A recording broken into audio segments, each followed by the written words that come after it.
Right. Yeah. In your experience living in the South, living in Georgia, have you ever like felt discriminated upon for like being Jewish, or like has there been any occurrences? Well, there's been a lot of things.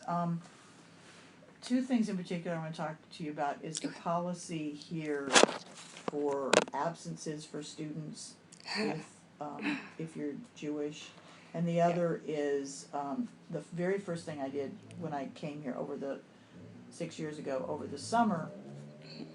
I decided I wanted to do Yours Anne, the chamber opera about Anne Frank, and that Right. would be our very first show. And when I had made a few friends here in the first few weeks I was here, and someone on staff who was a very respected staff member and someone that I had become friends with immediately said, "You're not really going to do that as your show here, are you?" And I went, "What? What? Why not?" And she said, "Well, a lot of people don't believe in the Holocaust, and some people might take offense that you're trying to be like a missionary and try to convert people to Judaism." And I mean, she kept giving me all these excuses, and I went, "No, no, none of that. I think we're going to be fine." And we did the show, and everything was fine. But that was the very like that was my welcome to Milledgeville in the first couple of weeks Oh my of being goodness. here. So it was really shocking, very shocking, because I had befriended this person. I actually Right. stayed friends with her, but it was like, "Are you kidding me? Are you really kidding me?" It was like the weirdest Yeah. thing. And then the other thing was that about 2 years ago, there was no policy. So I had Hillel kids coming to me crying. Mm-hmm. I missed a quiz that was 1/4 of the Yeah. grade of this and that and blah blah blah. And I asked my professor if I could make it up, and she said no, because there's no the policy at that time was professors can create their own policies for absences. And so, and I said, but there's got to be a religious absence policy. So I Right. looked it up, and I found out that the University System of Georgia requires a policy for absences for religious reasons. And so I went before the Student Affairs Senate subcommittee, and I said, we really need to set a policy, Right. because not only had this one of the women come and cried to me, but I had actually gone to the dean.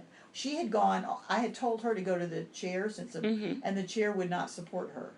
So she went to the professor, then she went to the chair, and they said the policy is professors can set their policies. And then I went to their dean in that school, and the dean said, "I'm sorry." And that student got a B overall in the course instead of what would have been an A. Oh my goodness. And so, and we had several other kids. So anyway, so in this meeting, I said, we not only do we need one, but the USG says we must have a policy. Right. And here is the UGA policy, Mm-hmm. and I think we should copy it. And there was, and this in this committee, it was all faculty and staff. This one faculty member in the Department of Education, who shall remain unnamed, said, "I don't care. I am not going to let Jewish students lie to me and tell me they have a holiday when they really don't, and try to get out of the cohort meetings, and those have to be met, and the student has to go, and I don't care what holiday it is. They are going." And I said, "Well, if I can give you the next 10 years of holidays and the Right. dates, if that would be helpful to you, and then you could not plan a cohort on that day." She says, "I will not be changing any of my dates for those students, blah, blah, blah." And anyway, how do you know if they're lying? And blah, blah, blah, and just went off. I was sitting there, my heart was pounding so hard. And several other people were agreeing with her. And there were only like 8 people in that committee. And several other people were not supporting me. That incident really, my heart was pounding so hard, and I was trying to keep, calm Yeah. and be rational. And that was a really hard one. That was I thought there was real discrimination going on in that room. And I said, well, it's not just for Jewish students, it's for any students that, Right. who might have a holiday. And anyway, we finally got that thing passed.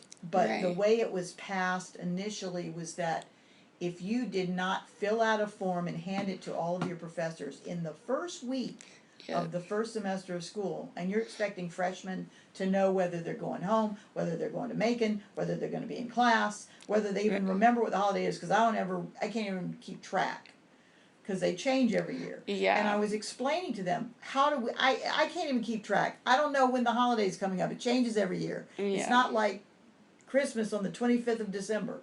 Right. It's like, I said, asking a freshman to come in here and be able to give you a form that week, that's really hard. It's too hard. And anyway, that's the way it got passed. Since then, the associate provost sort of just like threw out the form, and said, you have to do that. I don't care. Just pretend like. So it never really got passed through Senate, this change, but he just changed it. He said, just tell your teacher and whatever.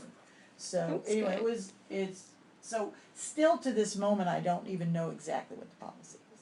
I don't know what the official policy is, because I talked to him on the phone, he goes, just ignore that and blah blah blah and this and that. But if somebody got called to task, Right. I don't know what the outcome would be.